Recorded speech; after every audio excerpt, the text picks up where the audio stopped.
सोचो अगर तुम्हें पता चले कि तुम मर चुके हो लेकिन फिर भी जिंदा हो। यही हुआ आर्यन के साथ। सुबह जब उसकी आंख खुली तो सब कुछ नॉर्मल लग रहा था।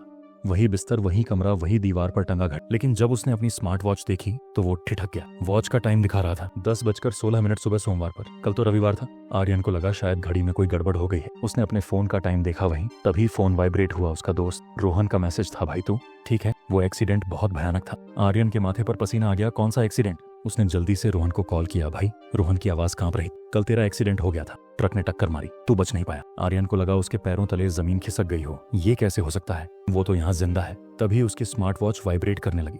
स्क्रीन पर टाइम तेजी से बदलने लगा। 10:15, 10:15 और 30 सेकंड, 10:15 और 45 सेकंड। और तभी आर्यन की याददाश्त वापस आने लगी। एक तेज रोशनी, जोरदार ब्रेक्स की चीख और फिर एक भयानक धड़ाम। आर्यन को सब याद आ गया। वो सच में मर चुका। पर अगर वो मर चुका था तो अब यहाँ कैसे है? क्या समय में कोई गड़बड़ हो गई थी? तभी उसकी वॉच ने आखिरी बार बीप किया। 10:16।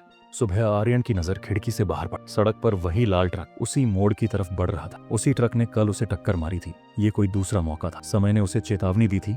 आर्यन ने बिना कुछ सोचे छलांग लगा दी और तभी धड़ाम, एकदम से सब कुछ शांति में चला जाता है। धीमी सांसों की आवाज आती है। आर्यन जमीन पर गिरा पड़ा था। जिंदा सांस लेता हुआ ट्रक तेजी से निकल गया और आर्यन को छू भी नहीं पाया। उसकी घड़ी अब भी 10:16 पर रुकी हुई थी।